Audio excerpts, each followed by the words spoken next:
Everyone, welcome back to my YouTube channel. दोस्तों, कैसे हैं आप सब? उम्मीद करती हूँ बहुत बढ़िया होंगे, मजे में होंगे। मैं भी बिल्कुल बढ़िया हूँ। तो जैसा कि आप सभी जानते हैं, जो बच्चे एजुकेशन सब्जेक्ट में नेट का प्रिपरेशन कर रहे हैं, जेआरएफ के लिए तैयारी करें, उन बच्चों के लिए सीरीज मैंने स्टार्ट की है।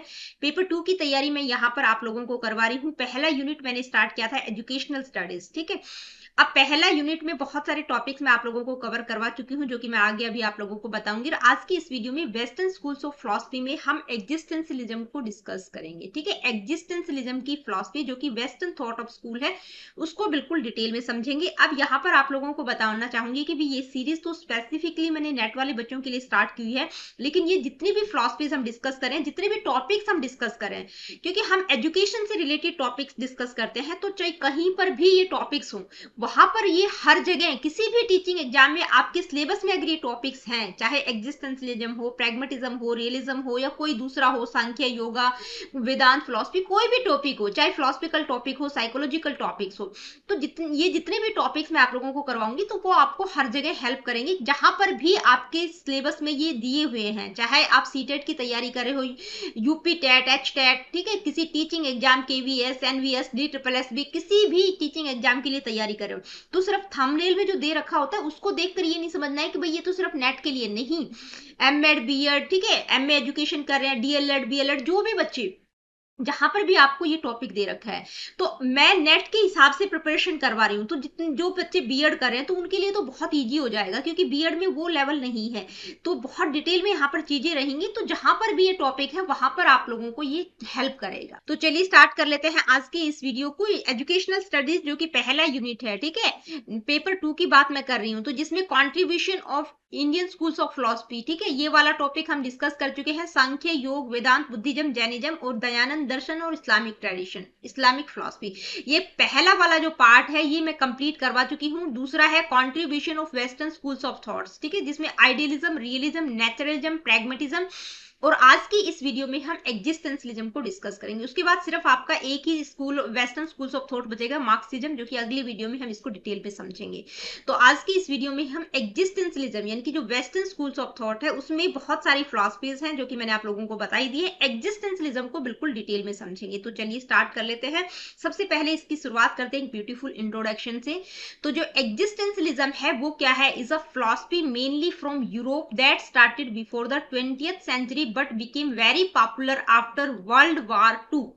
यानी कि जो एग्जिस्टेंशियलिज्म है वो एक यूरोपियन दर्शन, ठीक है, यूरोपियन दर्शन है, जो कि लगभग 20वीं शताब्दी के आसपास इसकी शुरुआत मानी गई है। लेकिन ये पॉपुलर, यानी कि ये फेमस कब हुई थी? जब सेकेंड वर्ल्ड वॉर, जो द्वितीय विश्व युद्ध था, उस टाइम पर ये सबसे ज्यादा पॉपुलर हुई थी। इसके रूट्स, इसके सीड्स की अगर हम बात करें, तो कहाँ से इसकी शुरुआत होती है? हिस्ट्री ऑफ फिलॉसफी में बैक टू अर्लियर टाइम्स, यानी कि बहुत समय पहले इसकी शुरुआत हो गई थी।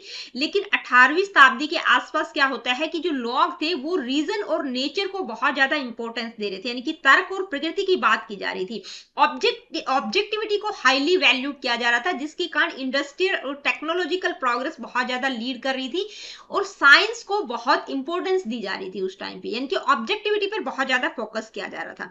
From the scientific point of view man was seen as an object, भाई साइंटिफिक तरीके से देखा जा रहा था, ऑब्जेक्टिविटी पर फोकस किया जा रहा था, तो मैन को भी एक ऑब्जेक्ट की तरह देखा जा रहा था, ठीक है, मतलब एक वस्तु की तरह मैन को ट्रीट किया जा रहा था। In this developing industrial society humans become like slaves to machines, यानी कि इस इंडस्ट्रियल सोसाइटी में, मतलब जब ऑब्जेक्टिविटी पर बहुत ज्यादा फोकस किया जा रहा था, तो जो आदमी है वो एक तरह से मशीनों का दास बन गया था। यानी कि ऑब्जेक्टिविटी, साइंटिफिक, टेक्नोलॉजिकल एडवांसमेंट देखा जा रहा था, तो आदमी का अस्तित्व कहीं ना कहीं गुम हो गया था, ठीक है, उसका एग्जिस्टेंस खत्म हो गया था, यानी कि वो सिर्फ मशीनों का एक तरह से दास बन गया था। तो existentialism came as reaction against this situation. तो जो ऑब्जेक्टिविटी, साइंटिफिक, टेक्नोलॉजिकल प्रोग्रेस, मतलब ये सारी चीजें हो रही थी, तो आदमी का अस्तित्व कहीं ना कहीं गुम हो गया था। तो उस सिचुएशन की रिएक्शन में, ठीक है, ऑब्जेक्टिविटी के रिएक्शन में एग्जिस्टेंशियलिज्म अस्तित्व में आता है, ठीक है, एग्जिस्टेंशियलिज्म उभर कर आता है।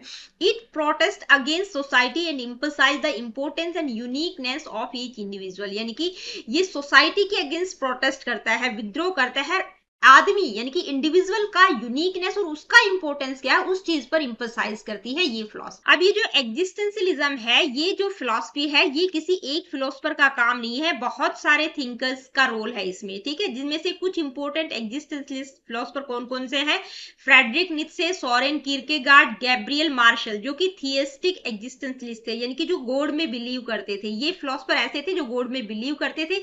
ओवरऑल अगर हम बात करें तो जो एग्जिस्टेंशियलिज्म की फिलॉसफी है वो गॉड में बिलीव नहीं करती। इसके अलावा कुछ फिलोसफर ऐसे थे जो भगवान में विश्वास नहीं करते थे, जिनमें मार्टिन हेडेगर, जीन पाल सार्त्र, कार्ल जास्पर, अबाग नामो, बारदेव और अल्बर्ट केन्स, ठीक है, ये वो फिलोसफर थे जो कि गॉड में बिलीव नहीं करते थे, ठीक है। सोरेन किरकेगार्ड, फ्रेडरिक नीत्शे और गैब्रियल मार्शल, ये कौन से थे? ये थियस्टिक एग्जिस्टेंशियलिस्ट थे जो कि गॉड में बिलीव करते थे, ठीक है। अब ये स्लाइड एज इट इज मैंने हिंदी वाले बच्चों के लिए भी डाली है, क्योंकि कुछ बच्चों के कमेंट्स आते हैं कि मैडम हिंदी में भी लिखा करो, ठीक है, मतलब लिखा हिंदी में ही एक्सप्लेन करती हूँ वैसे तो, लेकिन उनको चाहिए कि मटेरियल भी हिंदी में ही होना चाहिए। तो एज इट इज स्लाइड आप हिंदी में भी है, नोट कर लीजिएगा आप या स्क्रीनशॉट ले लीजिएगा।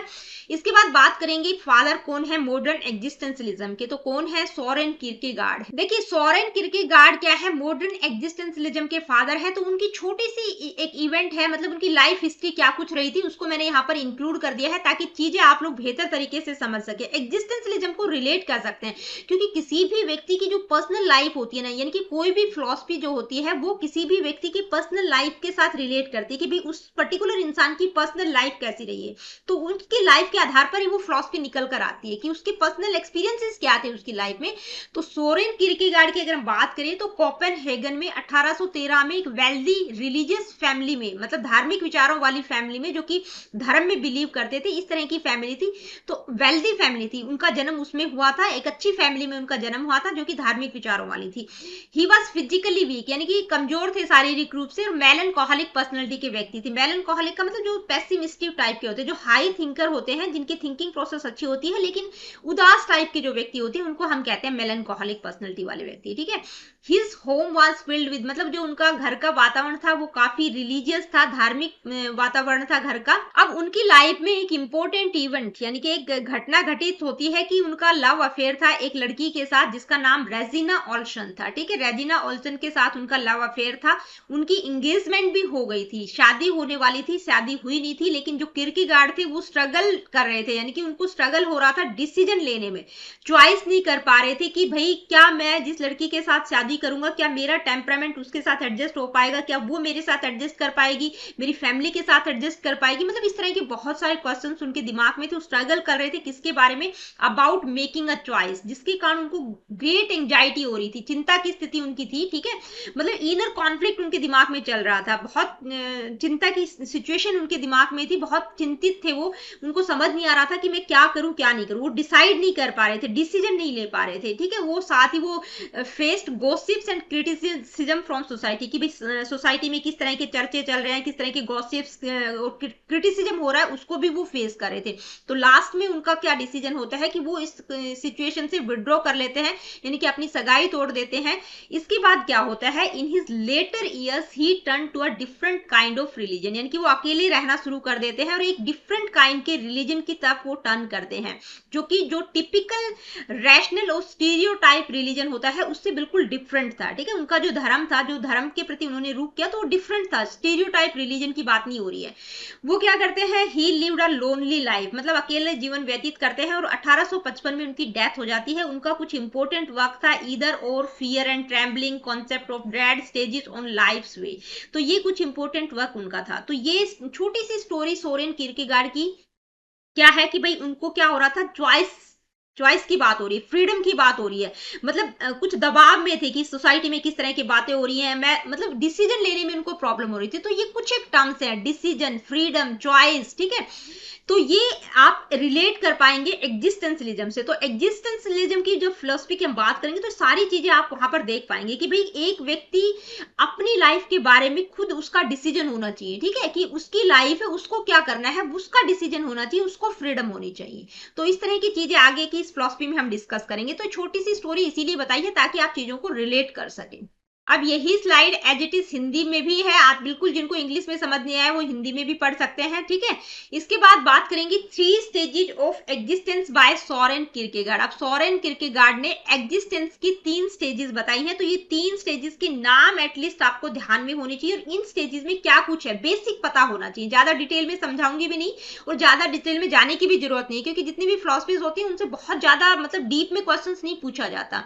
और ये जो स्टेजेस उन्होंने बताई है ये उनकी खुद की लाइफ जर्नी को रिफ्लेक्ट करती है कि उन्होंने किस तरह के एक्सपीरियंस अपनी लाइफ में किए, from sensuality to ethics then to religious faith, मतलब कामुकता जो इंद्रिय सुख से एथिक्स की तरफ और एथिक्स से रिलीजियस फेथ की तरफ। तो उसी के आधार पर ये 3 स्टेजेस हैं, ठीक है। पहली स्टेज है एस्थेटिक स्टेज। अब इस स्टेज में क्या होता है कि जो इंडिविजुअल होता है उसका अपना कोई कमिटमेंट नहीं होता, कोई कॉन्टिन्यूटी नहीं होती, ठीक है। मतलब वो उसकी जो लाइफ है वो सेंसेस, इंपल्सिस और इमोशंस के थ्रू गवर्न होती है, मतलब उसका अपनी लाइफ पे कोई कंट्रोल नहीं होता, मतलब सेंसेस, इंपल्सिस, इमोशंस उसके ऊपर हावी रहते हैं।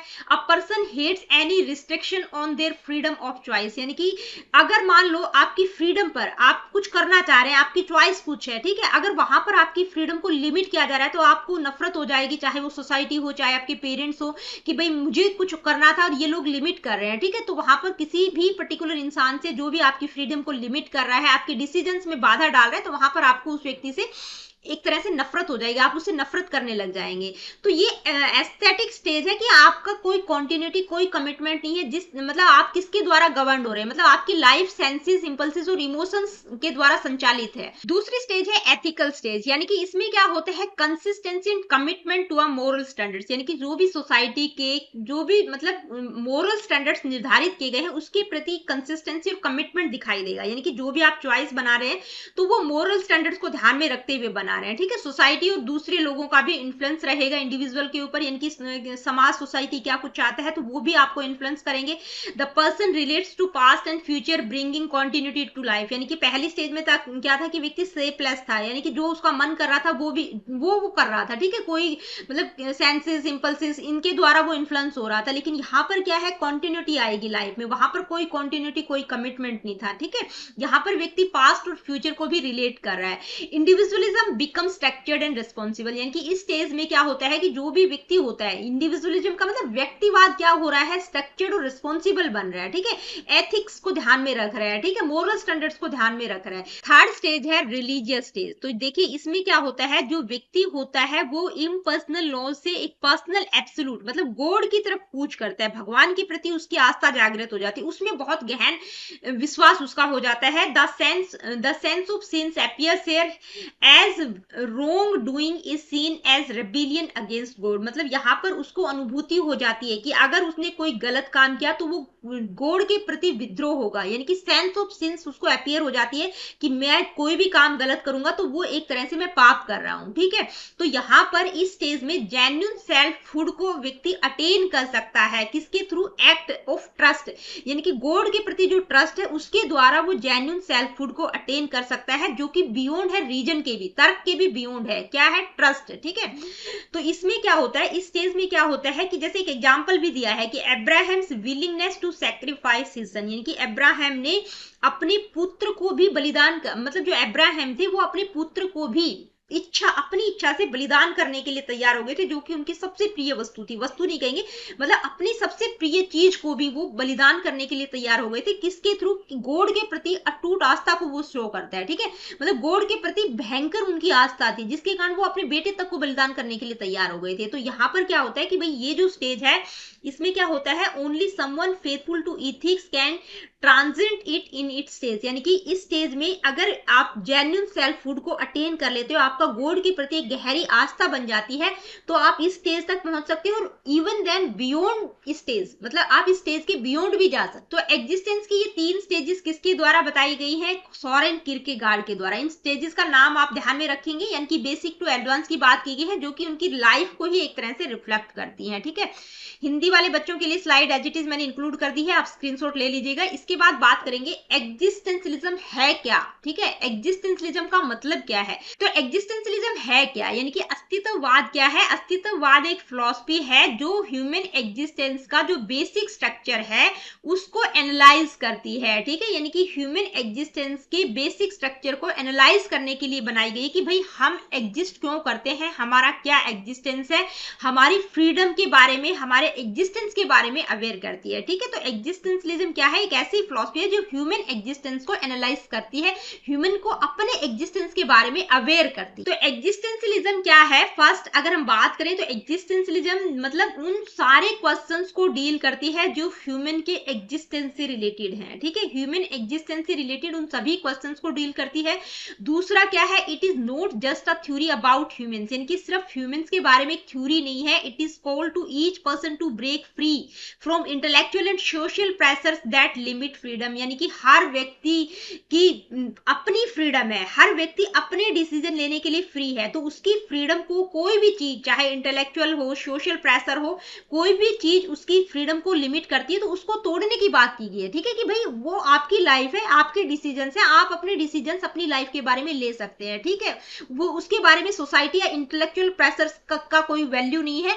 आप अपने बारे में, अपनी लाइफ के बारे में, अपने एग्जिस्टेंस के बारे में खुद चॉइस कीजिए, खुद डिसीजन लीजिए। तो ये फिलॉसफी इंडिविजुअल्स को चैलेंज करती है कि भाई to face existential problems with authentic freedom, यानी कि जितनी भी एग्जिस्टेंस से रिलेटेड प्रॉब्लम्स हैं उनको ऑथेंटिक फ्रीडम के साथ फेस करें, ताकि दूसरों ने कुछ आपको आंसर दे दिया कि भाई ये आपका एग्जिस्टेंस है, ये सब कुछ है, मतलब कुछ लोगों ने कुछ बता दिया, उसके आधार पर आपको डिसाइड नहीं करना है, ठीक है। अपने एग्जिस्टेंस की जो भी प्रॉब्लम्स है उनको ऑथेंटिक फ्रीडम के साथ आपको फेस करना है, ठीक है। Existentialism focus on more important questions that are often ignored by traditional academic philosophers, यानी कि एग्जिस्टेंशियलिज्म की जो फिलॉसफी है वो उन सभी महत्वपूर्ण क्वेश्चंस पर फोकस करती है जिनको जो ट्रेडिशनल एकेडमिक फिलोसफर्स हैं वो उनको इग्नोर कर देते हैं कि भाई ज्यादातर एसेंस के बारे में, इस तरह की फिलॉसफी में हम इस तरह की चीजें देखते हैं, ठीक है। तो उन सारी चीजों को जो इग्नोर कर देते हैं जो फिलॉसफर्स, उनके बारे में क्वेश्चनिंग करती है। Instead of searching for eternal unchanging truths, existentialism says close to real everyday life, यानी कि हम कहते हैं ना इटर्नल ट्रूथ क्या है, सच क्या है, वास्तविकता क्या है, गॉड क्या है, ठीक है, अनचेंजिंग ट्रूथ, इटर्नल, इस तरह की बातें हम करते हैं। तो उन सब चीजों को रिजेक्ट करके ये हमें डेली लाइफ, एवरीडे लाइफ के क्लोज लेकर आता है एग्जिस्टेंशियलिज्म। मतलब ह्यूमन के एग्जिस्टेंस पर सबसे ज्यादा इंफोसाइज किया गया है कि भाई सबसे पहले आपका एग्जिस्टेंस है, अगर आपका अस्तित्व ही नहीं होगा तो बाकी चीजें तो बाद में है, उनकी तो कोई वैल्यू नहीं है। Because of this existentialism has created a revolution in the philosophy, यानी कि इन्हीं सब कारणों से जो एग्जिस्टेंशियलिज्म है वो फिलॉसफी के फील्ड में एक रिवॉल्यूशन का काम करता है। यही slide as it is Hindi वाले बच्चों के लिए है, आप लोग स्क्रीनशॉट इसका ले सकते हैं। आगे बढ़ते हैं, अब हम बात करेंगे चीफ एक्सपोनेंट्स ऑफ एग्जिस्टेंशियलिज्म, यानी कि अस्तित्ववाद के जो चीफ एक्सपोनेंट्स हैं उनमें किन किन का नाम आता है। तो सबसे अहम नाम किसका है? सोरेन किरकेगार्ड का, ठीक है। इनकी तो पूरी हिस्ट्री ही हम पढ़ चुके हैं। तो ये कौन है? फादर है मॉडर्न एग्जिस्टेंशियलिज्म के और पहले यूरोपियन है जिनको अस्तित्ववादी कहा गया है, ठीक है। इन्होंने किस पर? सब्जेक्टिविटी और इंटेंसिटी पर इंफोसाइज किया है। सब्जेक्टिविटी की बात करते हैं, ऑब्जेक्टिविटी की बात नहीं करते, ठीक है। As the true criteria of truth and authenticity, reality is experience deeply in intense movements of existence, specially during painful decisions which are marked by anxiety, यानी कि ये क्या कहते हैं कि भी रियलिटी को आप तभी एक्सपीरियंस कर सकते हैं जब आप उस सिचुएशन में से गुजरते हैं, ठीक है। जिस सिचुएशन को आप फेस करते हैं उस टाइम पर जो आपको एंजाइटी होती है, आपको पेनफुल जो डिसीजन लेना होता है और वो डिसीजन बहुत पेनफुल होते हैं, तभी आप रियलिटी को एक्सपीरियंस कर सकते हैं, ठीक है। Life can not be reduce to mere abstract ideas, यानी कि लाइफ को सिर्फ अमूर्त आइडियाज, ठीक है, जो अमूर्त विचार होते हैं उन तक आप सीमित नहीं कर सकते, बल्कि उनको एग्जिस्टेंशियल एक्सपीरियंसेस के द्वारा समझा जा सकता है, ठीक है। तो जो सोरेन किरकेगार्ड है उनको फादर माना गया है एग्जिस्टेंशियलिज्म का। सब्जेक्टिविटी, इंटेंसिटी की बात करते हैं। इसके अलावा फ्रेडरिक नीत्शे की अगर हम बात करें तो इनमें मतलब बहुत ज्यादा डिटेल में नहीं जाना है, बेसिक बेसिक चीजें इनके बारे में पता होना चाहिए। ये क्या है? अ की figure in the rise of existentialism. इन्होंने क्रिश्चियनिटी को क्रिटिसाइज किया है और डॉक्ट्रिन ऑफ सुपरमैन को इन्होंने प्रपोज किया है। डॉक्ट्रिन ऑफ सुपरमैन का मतलब क्या है? A man who surpasses himself and traditional values. Doctrine of Superman क्या कहती है कि भी एक व्यक्ति खुद को और जो ट्रेडिशनल वैल्यूज है उनको भी सरपास कर सकता है, ठीक है। तो ध्यान में रखना है कि डॉक्ट्रिन ऑफ सुपरमैन की बात कौन करते हैं? फ्रेडरिक नीत्शे करते हैं। इसके अलावा जीन पाल सार्त्र की बात करें तो इन्होंने stress the concept that existence precedes essence, यानी कि एग्जिस्टेंस पहले आएगा, एसेंस बाद में आएगा। ये लाइन एज इट इज, यहां से तो बहुत हर पेपर में आपको क्वेश्चन देखने को मिलेगा, ठीक है, हर बार यहां से क्वेश्चन आता है। इसकी बात कौन करते हैं? जीन पाल सार्त्र करते हैं। इसका मतलब क्या है कि भाई एग्जिस्टेंस पहले आएगा, एसेंस बाद में आएगा, ठीक है, इस चीज पर इंफसाइज करते हैं। Man exist only as he realize himself through his actions, his life is the sum of his choices and deeds, यानी कि जो व्यक्ति मतलब उसका जो एग्जिस्टेंस है वो मतलब उसके कर्मों के कारण है, जो भी वो कार्य कर रहा है उसके आधार पर ही वो जो कुछ भी है वो ही उसका एग्जिस्टेंस है, मतलब उसकी चॉइस और उसके कर्मों का ही फल है। मार्टिन हेडेगर की अगर हम बात करें तो इनकी एक फेमस बुक है बीइंग एंड टाइम। इस बुक का नाम आप ध्यान में रखेंगे, किसकी बुक है? बीइंग एंड टाइम, मार्टिन हेडेगर की बुक है। उन्होंने बहुत सारे यानी कि ह्यूमन एग्जिस्टेंस को बहुत डीपली उन्होंने एनालाइज किया, बहुत सारी सेंट्रल थीम्स उनके द्वारा बताई गई हैं एग्जिस्टेंशलिज्म की, जैसे केयर, एंजाइटी, गिल्ट, और सबसे इंपॉर्टेंट है the reality of the death. ये कुछ थीम्स हैं जिसकी बात मार्टिन हेडेगर करते हैं, तो ये आप ध्यान में रख सकते हैं। मेन चीजें ध्यान में रखेंगे, बहुत ज्यादा डिटेल में क्वेश्चंस नहीं पूछा जाता है। यही slide as it is Hindi वाले बच्चों के लिए है। मैं थोड़ी देर के लिए वेट करती हूँ ताकि आप लोग स्क्रीनशॉट ले सकें। आगे बढ़ जाते हैं। अब हम बात करेंगे डिस्टिंक्ट फीचर्स ऑफ एग्जिस्टेंशलिज्म, यानी कि अस्तित्ववाद की जो विशेषताएं हैं, जो अलग अलग फीचर्स हैं वो क्या क्या है, विशेषताएं पूछी गई है, ठीक है, क्या क्या फीचर्स है। पहला तो सबसे इंपॉर्टेंट है एग्जिस्टेंस प्रीसीड्स एसेंस। तो देखिए ये 3-4 तरह से दे दिया जाता है, एग्जिस्टेंस प्रोसीड एसेंस, ठीक है, एग्जिस्टेंस या एसेंस प्रीसीड एग्जिस्टेंस, ठीक है। तो 3-4 तरह से उलट फुलट की स्टेटमेंट दे दी जाती है, तो आपको पता होना चाहिए एग्जिस्टेंस पहले आएगा, एसेंस बाद में आएगा। एग्जिस्टेंस प्रीसीड करता है एसेंस को, ठीक है, एसेंस पहले नहीं आएगा, एग्जिस्टेंस पहले आएगा। यानी कि man exist first without any fix nature and defines himself through choices and freedom, यानी कि मैन का एग्जिस्टेंस पहले है, एसेंस बाद में है। जो भी वैल्यूज, जो भी चॉइसेस, फ्रीडम रहेंगी वो बाद की बात है, उसका अस्तित्व पहले आएगा, ठीक है। अगर वो एग्जिस्ट ही नहीं करेगा तो वो सारी चीजें तो यूजलेस हैं। इंपॉर्टेंस ऑफ सब्जेक्टिविटी, यानी कि जो एग्जिस्टेंशलिज्म है वो सब्जेक्टिविटी को बहुत ज्यादा इंपॉर्टेंस देता है। सब्जेक्टिविटी में व्यक्ति डाइवर्स होकर चीजों को करता है, उसके खुद के पर्सनल एक्सपीरियंस होते हैं। मतलब सब्जेक्टिविटी में क्या होता है कि व्यक्ति के खुद के एक्सपीरियंस होते हैं, ठीक है। ऑब्जेक्टिविटी में तो जैसे मल्टीपल चॉइस क्वेश्चन, जैसे पेपर में भी हम बात करते हैं, ऑब्जेक्टिव क्वेश्चन से एक होते हैं सब्जेक्टिव क्वेश्चन, जिसमें आपको डिटेल में चीजें लिखनी होती हैं, तो वही चीज यहाँ पर है, ठीक है।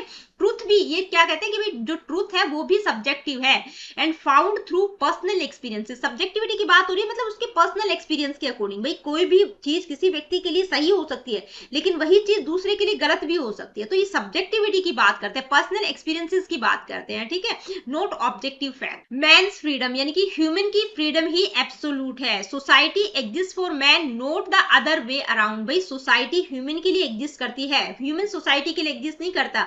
तो जो रूल्स है वो बाद में है, ह्यूमन का एग्जिस्टेंस पहले है, उसकी खुद की फ्रीडम होनी चाहिए, वो अपना डिसीजन ले सकता है, अपनी चॉइसेस खुद बना सकता है। क्रिटिसिज्म ऑफ आइडियलिज्म, तो जो एग्जिस्टेंशियलिज्म है वो आइडियलिज्म को क्रिटिसाइज करता है, हाईली क्रिटिसाइज करता है, ओपोज करता है आइडियलिज्म, क्योंकि जो आइडियलिज्म है वो यूनिवर्सल एसेंस की बात करता है, स्पिरिचुअलिटी, आइडियाज, इटर्नल, ठीक है, जो ट्रूथ है वो भी इटर्नल है, उसको आप चेंज नहीं कर सकते, इन सारी चीजों पर फोकस करता है। लेकिन जो एग्जिस्टेंशियलिज्म है वो कहता है कि नहीं, एग्जिस्टेंस पहले आएगा, एसेंस तो बाद में आएगा, ठीक है। जबकि ये जो आइडियलिज्म वाले हैं ये क्या कहते हैं कि एसेंस, यूनिवर्सल एसेंस की बात करते हैं, एसेंस पहले आएगा, ठीक है। तो वो ये क्रिटिसाइज करते हैं, ठीक है। कौन क्रिटिसाइज करते हैं? एग्जिस्टेंशियलिज्म की फिलॉसफी आइडियलिज्म को क्रिटिसाइज करते हैं। क्रिटिसिज्म ऑफ नेचुरलिज्म, नेचुरलिज्म को भी क्रिटिसाइज करते हैं। Reject the idea that human actions are purely mechanical और डिटरमाइंड बाय नेचुरल लॉज, यानी कि नेचुरलिज्म क्या कहते हैं कि जो ह्यूमन एक्शंस है वो टोटली मैकेनिकल और नेचुरल लॉज के द्वारा डिटरमाइन होते हैं। लेकिन ये टोटली डिफाइन करते हैं ह्यूमन फ्रीडम को, यानी कि ह्यूमन की फ्रीडम की बात करते हैं, ठीक है। यानी कि जो नेचुरल लॉज है वो डिसाइड नहीं करेंगे, वो डिटरमाइन नहीं करेंगे, ह्यूमन खुद फ्री है अपने डिसीजंस, अपनी चॉइसेस बनाने के लिए, तो ये ह्यूमन फ्रीडम को डिफेंड करते हैं। क्रिटिसिज्म ऑफ साइंटिफिक कल्चर, यानी कि साइंटिफिक कल्चर को भी क्रिटिसाइज करते हैं कि भी जो साइंटिफिक और टेक्नोलॉजिकल एडवांसमेंट है उसके कारण क्या हो रहा है कि आदमी को एक ऑब्जेक्ट की तरह ट्रीट किया जा रहा है, ठीक है। उसकी अपनी इंडिविजुअलिटी कहीं ना कहीं गुम हो रही है, उसकी अपनी फ्रीडम, अपने डिसीजन वो नहीं ले पा रहा है। आज की डेट में अगर हम बात करें तो मतलब कंप्यूटर के थ्रू ही बहुत कुछ हो रहा है, ठीक है, सब कुछ। आज के जमाने में तो एआई वगैरह भी आ गया है, लेकिन ये बहुत पहले की बात हो रही है, ठीक है।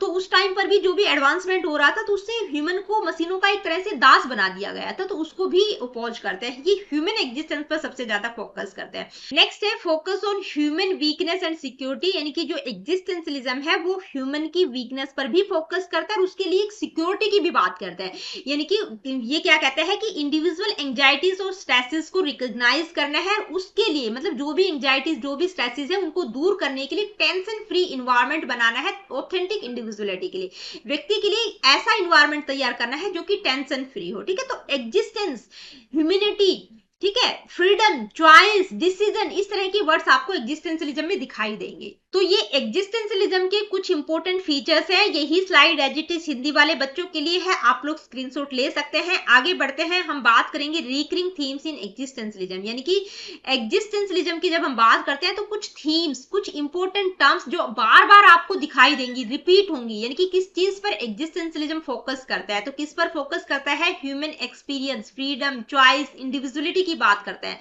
तो कुछ रिकरिंग थीम्स हैं, यानी कि ये टर्म्स आप ध्यान में रखेंगे कि ये टर्म्स अगर आपको कहीं दिखाई देती है तो आप समझ सकते हैं कि हम एग्जिस्टेंशियलिज्म की बात कर रहे हैं। तो ये चीजें बार बार रिपीट होती हुई दिखाई देंगी इस फिलॉसफी में आपको। जैसे पहला है फ्रीडम, चॉइस एंड रिस्पॉन्सिबिलिटी, यानी कि ह्यूमन बीइंग क्या है, फ्री है भाई, फ्रीडम की बात की गई है, ठीक है, ह्यूमन के एग्जिस्टेंस की बात की गई कि भाई वो अपने लाइफ के डिसीजन खुद ले सकता है, उस चीज के लिए वो फ्री है, ठीक है, अपनी चॉइस, अपने डिसीजन वो खुद ले सकता है। जब वो अपनी चॉइस खुद करता है तो उस चीज के लिए वो रिस्पॉन्सिबिलिटी भी उसी की होगी, ठीक है। तो जो भी डिसीजन वो ले रहा है तो उसका पॉजिटिव या नेगेटिव पार्ट जो भी रहेगा वही से उसकी आइडेंटिटी को शेप मिलेगी, ठीक है। तो decisions bring stress but they shape our identity, यानी कि कॉन्फ्लिक्ट और स्ट्रगल से ही आपका करेक्टर बिल्ड होगा, ठीक है। तो फ्रीडम क्या करती है, लाइफ को मीनिंग देती है। तो फ्रीडम, चॉइस और रिस्पॉन्सिबिलिटी, चॉइस की जगह यहाँ पे डिसीजन भी हो सकता है। तो ये इंपॉर्टेंट थीम्स हैं, थीम्स कह सकते हैं, ये इंपॉर्टेंट आइडियाज, इंपॉर्टेंट लाइंस हम कह सकते हैं, इंपॉर्टेंट टर्म्स हम कह सकते हैं कि जो बार बार आपको दिखाई देंगी। तो सबसे इंपॉर्टेंट क्या है, फ्रीडम, चॉइस और रिस्पॉन्सिबिलिटी की बात की गई है। इसके अलावा एग्जिस्टेंस बिफोर एसेंस, यानी कि जो एग्जिस्टेंस है वो एसेंस से पहले आएगा। ऑथेंटिसिटी और इनऑथेंटिसिटी की बात की गई है। एंजाइटी, गिल्ट और डिस्पेयर, देखिए इनमें क्या कुछ है ये आप पढ़ लीजिएगा एक बार, सिर्फ टर्म्स में बता रही हूँ, ठीक है, टर्म्स को आपको ध्यान में रखना है। इसके अलावा डेथ एंड फिनिट्यूड, एलाइनेशन एंड अब्सर्डिटी, ठीक है, एलाइनेशन का मतलब ह्यूमन बीइंग्स ऑफन फील, यानी कि बहुत सारी चीजें हो सकती हैं उसकी लाइफ में, मल्टीपल चीजें हो सकती हैं, lonely, rootless, disconnected in society. तो लाइफ उस टाइम पर आपको मीनिंगलेस लगेगी, बट मीनिंग आपको क्रिएट करना है अपनी पर्सनल चॉइसेस के थ्रू, ठीक है। क्रिएटिविटी एंड पॉसिबिलिटी, यानी कि ह्यूमन बीइंग्स अपने लिए, खुद के लिए न्यू पॉसिबिलिटीज क्रिएट कर सकता है। क्रिएटिविटी उसके फ्यूचर को बनाने में, बिल्ड करने में हेल्प करेगी। इंटरसब्जेक्टिविटी, लव, कमिटमेंट, ठीक है। तो ये सारी के सारे थीम्स है, आप इन वर्ड्स को ध्यान में रखेंगे, मेरा कहने का मतलब ये है बस। तो ये जितने भी रिकरिंग थीम्स है ये मैंने हिंदी में भी इंक्लूड कर दी है, हिंदी और इंग्लिश में इसलिए कर देती हूँ ताकि आप इजीली समझ सके चीजों को, ठीक है। ये नेक्स्ट वाली स्लाइड है, आगे बढ़ जाते हैं। अब हम बात करेंगे एग्जिस्टेंशियलिज्म व्हाट इट इज, यानी कि एग्जिस्टेंशियलिज्म क्या है और क्या नहीं है। तो सबसे पहले बात करते हैं एग्जिस्टेंशियलिज्म व्हाट इट इज, यानी कि अस्तित्ववाद ये क्या है, ठीक है, मतलब किस चीज पर ये इंफसाइज करता है। तो किसकी बात करता है एग्जिस्टेंशियलिज्म, ह्यूमन फ्रीडम और चॉइस की बात करता है। Life is shaped by personal decisions not pre determined, यानी कि आपकी जो लाइफ है आपके पर्सनल डिसीजंस के द्वारा ही शेप होगी, यानी कि आपके पर्सनल डिसीजन से ही आपकी लाइफ बनेगी, ना कि पूर्व निर्धारित नियमों के द्वारा। स्ट्रगल और कॉन्फ्लिक्ट बिल्ड करेक्टर, भाई आप को कोई भी काम कर रहे हैं, आप डिसीजन ले रहे हैं, वहां पर आपको स्ट्रगल हो रहा है, एंजाइटी हो रही है, कॉन्फ्लिक्ट भी आ रहा है, तो उन सिचुएशन से आप खुद बाहर निकलेंगे, क्योंकि आप फ्री हैं अपने चॉइसेस के लिए, अपने डिसीजन लेने के लिए, आपकी खुद की रिस्पॉन्सिबिलिटीज है। तो जो भी कॉन्सिक्वेंसेज रहेंगे उनको आपको ही फेस करना है। तो जो भी स्ट्रगल, कॉन्फ्लिक्ट रहेगा उसी के आधार पर आपकी पर्सनैलिटी, आपका करेक्टर बिल्ड होगा। रिस्पॉन्सिबिलिटी एंड सेल्फ डिसिप्लिन बहुत इंपॉर्टेंट है। Society's rule are not always natural और मीनिंगफुल, मतलब सोसाइटी, समाज समाज के नियम हमेशा स्वाभाविक और सार्थक नहीं होते, क्योंकि ये मैन के एग्जिस्टेंस को ज्यादा एम्फसाइज करते हैं बजाय कि सोसाइटी तो ह्यूमन के लिए बनी है, ठीक है, ह्यूमन सोसाइटी के लिए नहीं बना, ठीक है। तो सोसाइटी के जो रूल्स है हमेशा सही नहीं होंगे। इररेशनल और emotional parts of life are important. भाई जो इररेशनल अतार्किक चीजें हैं, भावनात्मक इमोशनल पार्ट्स हैं, वो भी लाइफ के लिए बहुत इंपॉर्टेंट है। Living with purpose is a personal act, ठीक है, मतलब लाइफ का कोई ना कोई पर्पस, उद्देश्यपूर्ण जीवन जीना व्यक्ति का व्यक्तिगत कार्य है कि भाई आप किस तरह की लाइफ जीना चाहते हैं, ये आपके ऊपर डिपेंड है, क्योंकि सब कुछ आपके हाथ में है। तो ये क्या है जिस पर एग्जिस्टेंशियलिज्म फोकस करता है। अब एग्जिस्टेंशियलिज्म क्या नहीं है, व्हाट इट इज नॉट, ये क्या नहीं है, यानी कि किस तरह के बिलीव्स को ये रिजेक्ट करता है। तो किस किस को रिजेक्ट करता है? Life is all about wealth, pleasure और ऑनर, यानी कि जीवन केवल धन, सुख या सम्मान तक सीमित है, तो इसको क्या करता है? रिजेक्ट करता है। Societies rules automatically define personal value, यानी कि जो सोसाइटी के रूल है वो आपकी पर्सनल वैल्यूज को डिफाइन करेंगे, तो उसको भी रिजेक्ट करता है। Just accepting fate is enough, यानी कि भाग्य के सहारे ही जिंदा रहना, कि जो कुछ मिल गया उसी में सेटिस्फाइड हो गया, आगे मेरे को कुछ करने की जरूरत नहीं है, तो उस चीजों को भी रिजेक्ट करता है। साइंस को भी रिजेक्ट करता है कि सिर्फ साइंस ही, केवल अकेली साइंस ही ह्यूमन प्रॉब्लम्स को सोल्व नहीं कर सकती। People are born good and spoiled only by society, ये लाइन हम किसमें? नेचुरलिज्म में पढ़ते हैं कि व्यक्ति जन्म से बहुत अच्छा होता है, लेकिन उस सोसाइटी के संपर्क में, लोगों के संपर्क में आता है तो खराब हो जाता है। तो इस चीज को भी रिजेक्ट करते हैं, क्योंकि एग्जिस्टेंशियलिज्म कहता है कि भाई आपकी लाइफ है, आप एग्जिस्ट करते हैं तो आपको फ्रीडम है अपने डिसीजन चॉइस बनाने के लिए, और आप जो भी डिसीजन लेंगे, जो भी कॉन्सिक्वेंसेज रहेंगे, उसकी रिस्पॉन्सिबल भी आप हैं। तो आपकी अपनी लाइफ है, ठीक है, दूसरा कोई उसको खराब नहीं कर सकता, सोसाइटी उसको खराब नहीं करती। ब्लेमिंग अदर्स और saying it is not my fault is valid, ठीक है, कि भाई ये कहना है कि ये मेरा फॉल्ट नहीं है, ये सही है, तो इस चीज को भी वो रिजेक्ट करते हैं, क्योंकि आपकी अपनी लाइफ है, आपको फ्रीडम है, आपके कॉन्सिक्वेंसेज रहेंगे, जो भी कुछ करेंगे उसकी रिस्पॉन्सिबिलिटी आपकी है, तो दूसरों को आप फॉल्ट नहीं कर सकते। तो एग्जिस्टेंशियलिज्म इन सारे बिलीफ्स को क्या करता है? रिजेक्ट करता है। अब हम बात करेंगे मेटाफिजिक्स, एपिस्टेमोलॉजी और एक्जियोलॉजी। फिलॉसफी की 3 ब्रांचेज हैं, तो हमें पता होना चाहिए एग्जिस्टेंशियलिज्म के अकॉर्डिंग, मतलब एग्जिस्टेंशियलिज्म का मेटाफिजिक्स क्या कहता है। मेटाफिजिक्स में हम रियलिटी की बात करते हैं, तो जो एग्जिस्टेंशियलिज्म है वो क्या कहता है कि कोई भी फिक्स आंसर, कोई अल्टीमेट रियलिटी नहीं है, क्योंकि ये सब्जेक्टिविटी की बात करते हैं, ऑब्जेक्टिविटी की तो बात ही नहीं करते। तो जो रियलिटी है वो क्या है? इंडिविजुअल एग्जिस्टेंस, यानी कि वास्तविकता वही है जो व्यक्ति स्वयं अनुभव करता है, उसका अस्तित्व ही उसकी वही सत्य है, मतलब एग्जिस्टेंस ही रियलिटी है। ट्रूथ क्या है? सब्जेक्टिव है, ठीक है, यानी कि सत्य व्यक्ति की व्यक्तिगत अनुभूति में निहित होता है। Personal reality is the only reality, यानी कि व्यक्ति इंडिविजुअल एग्जिस्टेंस को ही ये रियलिटी मानते हैं, ठीक है। इसके बाद एपिस्टेमोलॉजी की अगर हम बात करें तो ये कहते हैं कि no knowledge without man's existence, जब मतलब मनुष्य के अस्तित्व के पहले कोई ज्ञान नहीं है और ना ही उसके बाद भी रहेगा। ह्यूमन का एग्जिस्टेंस है तो उसके बारे में बात करते हैं कि उससे पहले और उसके बाद कोई नॉलेज नहीं है, ठीक है। नॉलेज क्या है? चॉइस बेस्ड है, यानी कि ज्ञान केवल उसी का कहा जाएगा जो व्यक्ति की इच्छा, जो व्यक्ति अपनी इच्छा से चूज करता है, उसके लिए वही चीज नॉलेज है, ठीक है, क्योंकि वो फ्री है, फ्रीडम है उसके पास। Only self related knowledge is valid, यानी कि वही ज्ञान मान्य है जो व्यक्ति के लिए उपयोगी है। Self knowledge is the key to all knowledge, मतलब आत्म ज्ञान ही सभी ज्ञानों की कुंजी है, ठीक है। जो सेल्फ नॉलेज है वही, उसी को ये नॉलेज मानते हैं। बाकी जो अलग तरह की नॉलेज के सोर्सेज हम पढ़ते हैं उन सब चीजों को ये रिजेक्ट करते हैं। एपिस्टेमोलॉजी की बात ही नहीं करते कि भी ना तो व्यक्ति की एग्जिस्टेंस से पहले और ना ही बाद में, ठीक है, कोई नॉलेज एग्जिस्ट नहीं करती। एक्जियोलॉजी की अगर हम बात करें तो भाई एक्जियोलॉजी भी कैसी होगी? इसमें हम वैल्यूज एथिक्स की बात करते हैं, तो कोई भी मोरल और स्पिरिचुअल वैल्यू फिक्स नहीं है। Values are created by free choice, यानी कि व्यक्ति खुद अपनी मूल्यों को खुद बना सकता है, खुद क्रिएट करेगा, ठीक है। मूल्य व्यक्ति की स्वतंत्र पसंद से बनते हैं। मैन नेचुरली चूजेस गुड, यानी कि कोई भी व्यक्ति स्वभावतः अपने लिए अच्छा ही चूज करेगा, ठीक है। तो क्या है? क्योंकि अच्छा चुनना आत्म स्वीकृति, सेल्फ अफर्मेशन है, ठीक है। तो मैन मतलब कोई फिक्स और स्पिरिचुअल वैल्यूज की ये बात नहीं करते, छोटी सी बात ध्यान में रखना है। अब हम बात करेंगे फंडामेंटल प्रिंसिपल्स ऑफ एग्जिस्टेंशियलिज्म। तो अस्तित्ववाद के मौलिक सिद्धांत क्या है? तो जो हमने डिस्टिंक्ट फीचर्स पढ़े थे उन्हीं से लगभग मिलते जुलते हैं, लेकिन मैंने इंक्लूड इसलिए कर दिए हैं कि अगर आप लोगों से पूछा जाए तो आप बता सकते हैं। यानी कि जो बीएड एमएड वाले स्टूडेंट्स हैं उनको लिखने भी होते हैं, सब्जेक्टिव पेपर उनका होता है, तो इसके रिगार्डिंग मैंने इंक्लूड कर दी है स्लाइड, और पता भी होना चाहिए, ठीक है। कुछ एक एक्स्ट्रा टर्म्स भी आपको देखने को मिल जाएंगी। टू बी और not to be is of greatest importance, यानी कि टू बी का मतलब होना और नॉट टू बी का मतलब नहीं होना।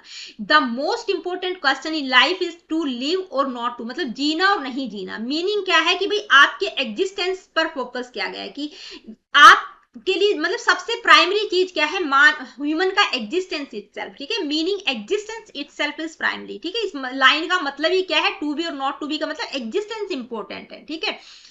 एग्जिस्टेंस प्रीसीड्स एसेंस, यानी कि ये मैं बहुत बार आप लोगों को पहले भी बता चुकी हूँ कि पहले एग्जिस्टेंस आएगा, बाकी जो भी चीजें आपकी गोल है, लाइफ का कुछ भी गोल है, वो सारी चीजें बाद में आएंगी, एसेंस बाद में आएगा, ठीक है। एग्जिस्टेंस कम्स फर्स्ट, एसेंस या नेचर जो भी आएगा वो बाद में आएगा। नेक्स्ट है the essence of man lies in the existence, यानी कि जो एसेंस है वो व्यक्ति के एग्जिस्टेंस में ही लाई करता है। भाई क्या है, the real identity of a person is hidden in the way they live their life, मतलब किसी भी व्यक्ति की जो आइडेंटिटी है वो उसकी मतलब जीवन जीने के तरीके में छुपी हुई है कि वो लाइफ को किस तरह से जी रहा है। तो हर इंडिविजुअल अपना एसेंस, अपना सार खुद क्रिएट कर सकता है, कोई फिक्स रूल उसके लिए नहीं है कि भाई ये रूल है, ये एसेंस है, ठीक है। ये यूनिवर्सल एसेंस की बात नहीं करते, इंडिविजुअल एसेंस की बात करते हैं कि भाई अपना सार खुद क्रिएट कर सकता है।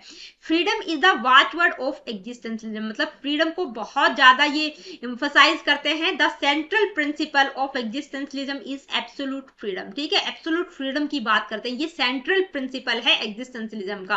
अ person must have the freedom to choose in thought, decision and action, मतलब व्यक्ति को किसके बारे में फ्रीडम है कि वो उसके खुद के थॉट्स, उसके डिसीजंस, उसके एक्शंस के बारे में फ्री है कि उसको किस तरह से क्या कुछ डिसाइड करना है, अपनी चॉइसेस वो खुद बना सकता है, अपने डिसीजंस ले सकता है, ठीक है। तो उनके बारे में फ्रीडम की बात की गई है, ठीक है। एब्सोल्यूट फ्रीडम ये क्या है, की प्रिंसिपल है इसका एग्जिस्टेंशियलिज्म क्या, human define there on meaning in life, यानी कि ह्यूमन अपनी लाइफ का मीनिंग खुद डिफाइन करता है, ठीक है। कोई मतलब फिक्स रूल्स नहीं है। An individual decide the meaning and purpose of their own life, भाई उसकी लाइफ का मीनिंग, अर्थ क्या है, उसका पर्पस क्या है, वो खुद डिफाइन करता है, कोई प्री डिटरमाइंड मीनिंग नहीं होता लाइफ का। फोकस ऑन इंडिविजुअलिज्म की बात की गई है, इंडिविजुअलिटी की बात की गई है, ठीक है। किस पर इंफसाइज करता है, individualism. Every human being is different and unique, it is the individual not society who comes first, यानी कि इंडिविजुअल पहले आता है, सोसाइटी बाद में आता है। तो इंडिविजुअलिज्म पर फोकस किया गया है।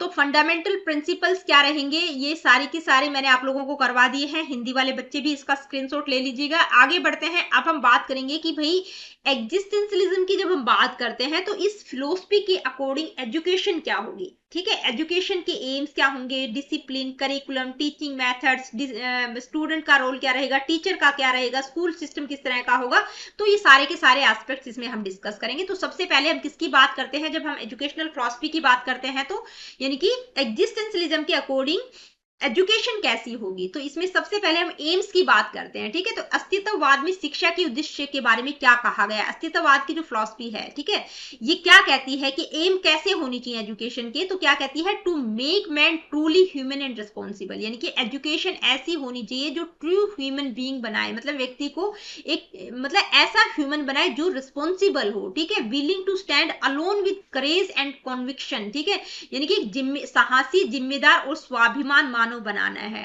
टू डेवलप इनर रिस्पॉन्सिबिलिटी को डेवलप करने में हेल्प करे एजुकेशन, यानी कि one should feels responsible in one's own eyes as well as in the eyes of others, यानी कि छात्रों में ये भावना विकसित करना है कि वह अपने निर्णयों के लिए स्वयं जिम्मेदार है, ठीक है, कि जो भी काम कर रहा है तो उसकी रिस्पॉन्सिबिलिटी भी खुद होगी क्योंकि उसको फुल फ्रीडम है। नेक्स्ट है इंटेलेक्चुअल डेवलपमेंट की भी बात करते हैं। Thinking, reflection and reasoning are central to existentialist education, यानी कि बौद्धिक विकास में भाई बच्चा अपने आप जब वो खुद डिसाइड करेगा तो खुद एनालाइज करेगा, रिफ्लेक्ट करेगा, खुद सोचेगा, ठीक है। तो इंटेलेक्चुअल डेवलपमेंट में थिंकिंग, रिफ्लेक्शन और रीजनिंग की बात की गई है। To lead an authentic life, यानी कि the aim is to live a true and meaningful life, not a life of imitation, मतलब दूसरों की नकल करके अपनी लाइफ को नहीं बनाना है।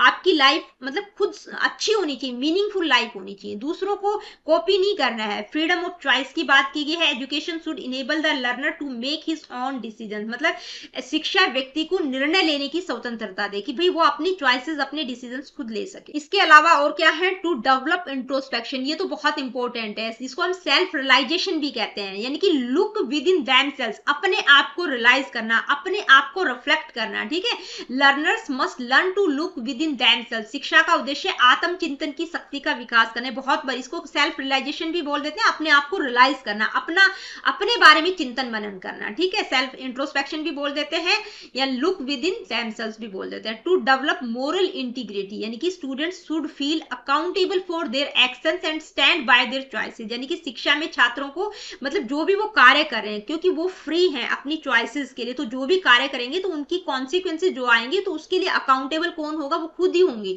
वो खुद ही जिम्मेदार रहेंगे। ठीक है, तो शिक्षा छात्रों में नैतिक ईमानदारी और जिम्मेदारी की भावना विकसित करे। To prepare for struggle and failure, यानी कि स्ट्रगल न केवल सिर्फ स्ट्रगल के लिए अच्छी अच्छी चीजों के लिए प्रिपेयर करना है, बल्कि फेलियर के लिए भी एजुकेशन प्रिपेयर करे, क्योंकि इसकी पॉजिटिव और नेगेटिव दोनों चीजों के लिए तैयार रहना। ठीक है, education should train the learner to face hardships bravely and consider them to a part of life. भाई कोई कठिन समय, कोई संघर्ष वाली, असफलताओं वाली सिचुएशन जब व्यक्ति के लाइफ में आती है तो उसके लिए भी प्रिपेयर करे, क्योंकि वो भी लाइफ का ही एक पार्ट है। तो ये सारे एम्स बताए गए हैं अकॉर्डिंग टू एग्जिस्टेंशियलिज्म, ये सारे एम्स होंगे एजुकेशन के। इसके बाद बात करेंगे करिकुलम की। तो करिकुलम कैसा होना चाहिए, तो एग्जिस्टेंशियलिज्म के अकॉर्डिंग कोई भी फिक्स्ड और रिजिड करिकुलम नहीं होना चाहिए। ठीक है, यानी कि अस्तित्ववादी क्या कहते हैं, do not believe in a uniform और rigid curriculum for all learners. ठीक है, सभी के लिए एक जैसा पाठ्यक्रम नहीं होना चाहिए, कोई फिक्स्ड और रिजिड करिकुलम इनके द्वारा नहीं बताया गया है। करिकुलम कैसा होना चाहिए, इंडिविजुअल सेंटर्ड करिकुलम की बात होती है कि भाई इंडिविजुअल अपना करिकुलम खुद डिसाइड करे। तो ये एक तरह से हम आगे जब लिमिटेशंस की बात करेंगे तो वहां पर भी देखेंगे कि हर इंडिविजुअल का अपना करिकुलम, जो कि पॉसिबल ही नहीं है, प्रैक्टिकली नहीं है। ठीक है, curriculum should be based on individual needs, abilities, aptitude and interest, जो कि एक तरह से इसकी लिमिटेशंस में भी हम इसको देखेंगे। Curriculum should include both good and bad experiences. भाई सिर्फ अच्छे वाले एक्सपीरियंसेस उसमें नहीं होने चाहिए, बैड एक्सपीरियंसेस भी व्यक्ति फेस करता है। यानी कि जो education should not hide ugliness और ओनली शो ब्यूटी, यानी कि सिर्फ ब्यूटी वाला पार्ट ही नहीं दिखाना है, अच्छाई नहीं बतानी है, गुड एक्सपीरियंसेस को नहीं इंक्लूड करना है। भाई लाइफ में अच्छे और बुरे दोनों तरह के एक्सपीरियंसेस आते हैं। ठीक है, life includes both Joy and suffering, मतलब सफरिंग भी आती है, जॉय भी आता है। तो शिक्षा को केवल सुंदर पक्ष नहीं दिखाना चाहिए, बल्कि जीवन की सच्चाई, दुख, संघर्ष, त्रासदी जो भी होता है लाइफ में सिचुएशंस आती है तो वो भी इंक्लूड होने चाहिए। ठीक है, करिकुलम में फोकस इज ऑन ह्यूमैनिटीज, यानी कि जो ह्यूमैनिटीज वाले जो सब्जेक्ट हैं, ठीक है, जैसे poetry, drama, literature, music, art, इन सब्जेक्ट पर बहुत हाईली, मतलब इनके लिए हाईली इंक्रेज करती है।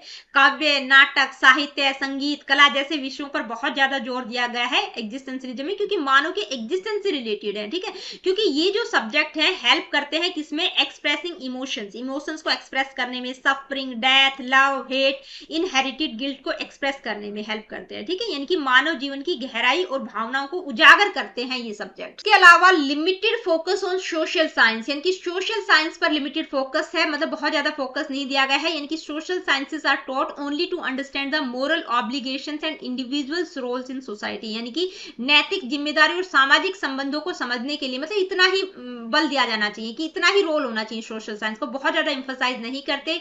हिस्ट्री की अगर हम बात करें तो history is not just for knowledge, यानी कि इतिहास का उद्देश्य केवल जानना नहीं है, नॉलेज प्रोवाइड करना नहीं है, but to change the course of the future, यानी कि भविष्य को भी दिशा देना है।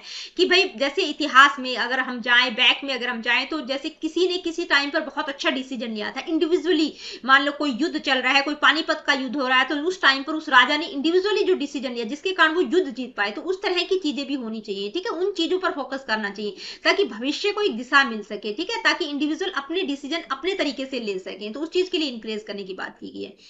साइंस की अगर हम बात करें तो साइंस इंपॉर्टेंट है but not for blind specialization, यानी कि साइंस विज्ञान को मानव मूल्यों के साथ पढ़ाया जाना चाहिए, न केवल तकनीकी ज्ञान के लिए। ठीक है, यानी कि टोट विद ह्यूमनिस्टिक अप्रोच के साथ साइंस को पढ़ाया जाना चाहिए, सिर्फ केवल तकनीकी ज्ञान देना ही इसका उद्देश्य नहीं होना चाहिए। नेक्स्ट है रिलीजन। तो देखिए रिलीजन के अगेंस्ट में नहीं है एग्जिस्टेंशलिस्ट, जितने भी एग्जिस्टेंशलिस्ट है मतलब उसका विद्रोह नहीं करते हैं और उसको ज्यादा प्रमोट भी नहीं करते। वो कहते हैं कि वर्ल्ड रिलीजन की बात करते हैं। ठीक है, मतलब एक ऐसा धर्म जो मतलब सभी धर्मों का अध्ययन करने की बात करते हैं ताकि छात्र में धार्मिक दृष्टिकोण विकसित कर सके, लेकिन अगेंस्ट भी नहीं है। कुछ एक तो ऐसे एग्जिस्टेंशलिस्ट थे जो कि गॉड में बिलीव करते थे, जैसे सोरेन किरकेगार्ड की अगर हम बात करें, जो कि मॉडर्न एग्जिस्टेंशलिज्म के फादर हैं। ठीक है, तो ये धर्म को का विद्रोह नहीं करते हैं, अगेंस्ट नहीं है, लेकिन मतलब इस तरह से होना चाहिए कि भाई बच्चे में एक धार्मिक दृष्टिकोण की प्रवृत्ति बच्चों में पैदा विकसित की जा सके। इसके बाद बात करेंगे टीचिंग मेथड्स की। तो एग्जिस्टेंशलिज्म के अकॉर्डिंग टीचिंग मेथड्स कैसे होने चाहिए, तो सॉक्रेटिक मेथड। सॉक्रेटिक मेथड मतलब डायलॉग और क्वेश्चनिंग, यानी कि ये मेथड किस पर, डायलॉग और सेल्फ रिफ्लेक्शन पर बेस्ड है, यानी कि टीचर को थॉट प्रोवोकिंग क्वेश्चंस के लिए बच्चे को इंकरेज करना चाहिए ताकि वो ट्रूथ को अपने आप खुद डिस्कवर कर सके। ये विधि क्या है, प्रश्न और संवाद सिद्धांत पर आधारित होती है, यानी कि शिक्षक ऐसे सवाल पूछते हैं जो विद्यार्थियों को स्वयं विचार करने और उत्तर खोजने के लिए प्रेरित करता है। सोक्रेटिक मेथड, जिसमें हम काउंटर क्वेश्चनिंग करते हैं। केस स्टडी मेथड्स की बात करते हैं, इस तरह के मेथड्स होने चाहिए जो कि रियल लाइफ सिचुएशंस और प्रॉब्लम्स मतलब बच्चों को दी जाए ताकि वो एनालाइज करें और अपने पर्सनल मीनिंग और सॉल्यूशंस फाइंड आउट करें।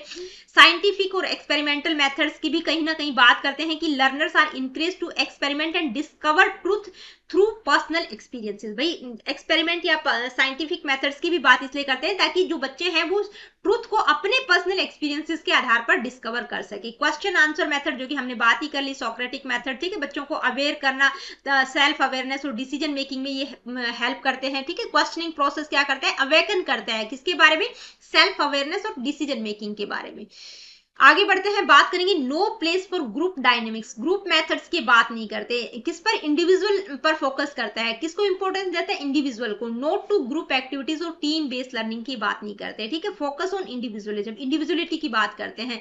Teaching methods are design to help each student understand their own purpose, values and freedom, यानी कि इंडिविजुअलिज्म पर फोकस करते हैं कि भाई शिक्षण विधियों का उद्देश्य होता है कि छात्र अपने जीवन के उद्देश्य, मूल्यों और स्वतंत्रता को समझे। ठीक है, तो इंडिविजुअलिज्म पर फोकस करते हैं, ना कि ग्रुप डायनामिक्स पर। इसके बाद बात करेंगे टीचर का रोल क्या रहेगा। तो टीचर का रोल क्या रहेगा, guide for originality and authenticity. भाई टीचर खुद भी ऐसा होना चाहिए, ठीक है, यानी कि वो बच्चों को तभी गाइड कर पाएगा जब उसमें खुद में वो खुद ऑथेंटिक और ओरिजिनल थॉट्स वाला होगा। ठीक है, तो teacher help students to become original and authentic individuals, not copies of others, यानी कि शिक्षक छात्रों को स्वयं की मौलिकता और प्रामाणिकता को पहचानने में सहायता करे। ठीक है, ओरिजिनलिटी और ऑथेंटिसिटी के प्रति गाइड करे।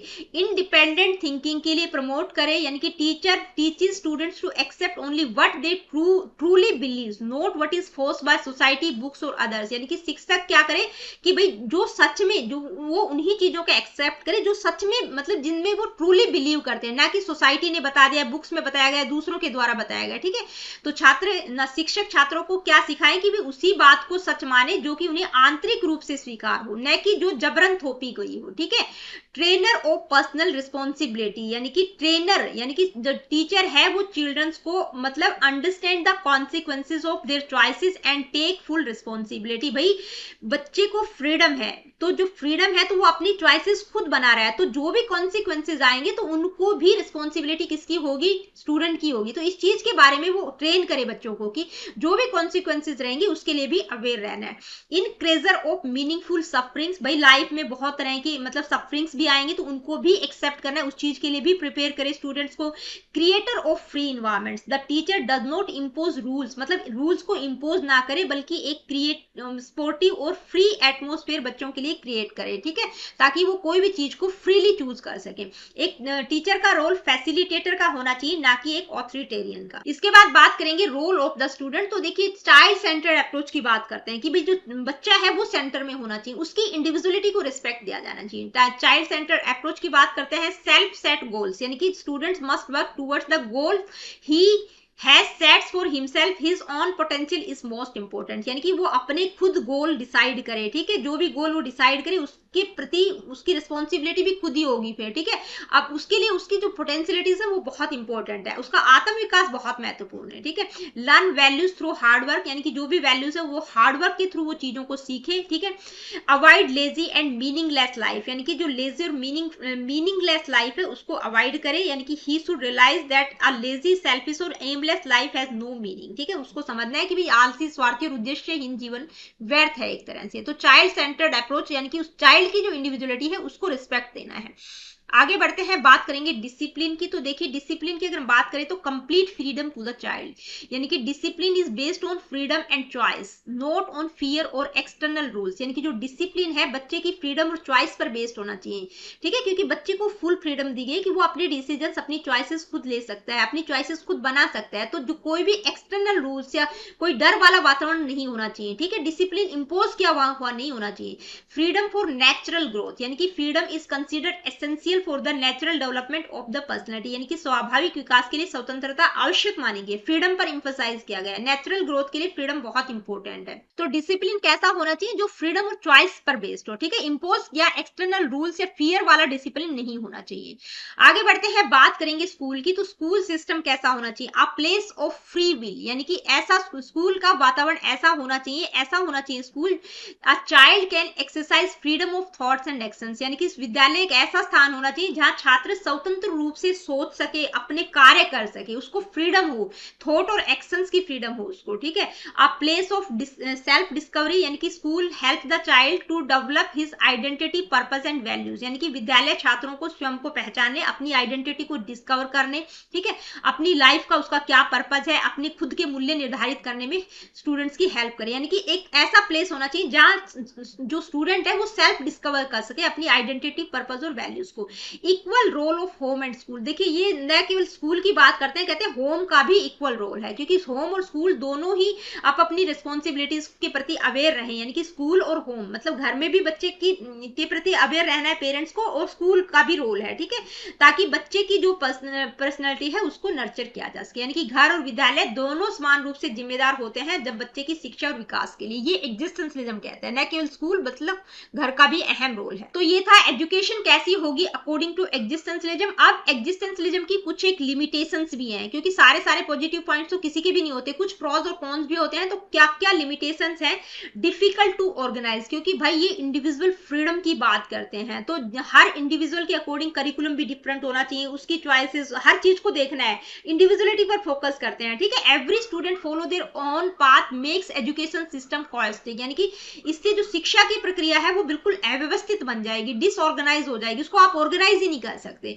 हैवी बर्डन ऑन टीचर्स, भाई हर बच्चे के अकॉर्डिंग हर चीज को देखना, करिकुलम हर बच्चे के अकॉर्डिंग, जो कि बिल्कुल इम्पॉसिबल है, ठीक है। तो टीचर्स पर हद से ज्यादा बर्डन रहेगा। Teacher has to understand each child deeply, बहुत मुश्किल हो जाएगा हर बच्चे को गहराई से समझना। No fixed aim, no clear educational goals और स्टैंडर्ड्स, कोई भी एजुकेशन के गोल्स और स्टैंडर्ड्स क्लियर नहीं है इनके अकॉर्डिंग। अगेंस्ट ट्रेडिशनल वैल्यूज, यानी कि जितनी भी, जैसे ये क्या करते हैं, religion, fix truth, moral chords, उनको रिजेक्ट करते हैं। जितनी भी ट्रेडिशनल वैल्यूज हैं, जो इटर्नल ट्रूथ की बात बिल्कुल नहीं करते, उनको क्या करते हैं, क्रिटिसाइज करते हैं। टू मच इंडिविजुअल फ्रीडम, भाई इंडिविजुअल फ्रीडम होनी चाहिए, हम भी मानते हैं, लेकिन इतना ज्यादा नहीं होना चाहिए, उस पर बहुत ज्यादा कि मतलब too much focus on personal choices hard to manage in school, मतलब हर बच्चे की अकॉर्डिंग, उसकी चॉइस के अकॉर्डिंग चलना, तो स्कूल में तो ये मैनेज करना ही पॉसिबल ही नहीं है, ठीक है।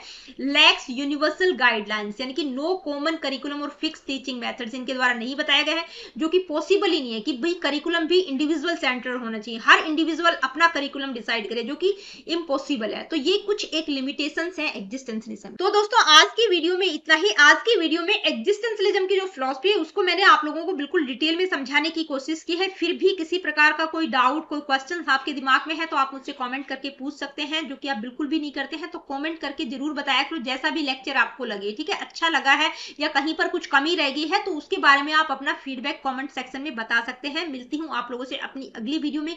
Really good, take care of yourself. देखिए वीडियो सेशंस आप लोगों को अच्छे लगते हैं तो लाइक, शेयर और चैनल को सब्सक्राइब आप कर सकते हैं, और वीडियो को हाइप जरूर कर दिया करो, क्योंकि मेरा जो चैनल है वो भी सर्च इंजन में नहीं आ रहा है, तो आप लोगों से रिक्वेस्ट है कि प्लीज वीडियो को हाइप जरूर कर दिया करो। अगली वीडियो में हम मार्क्सिज्म को डिस्कस करेंगे।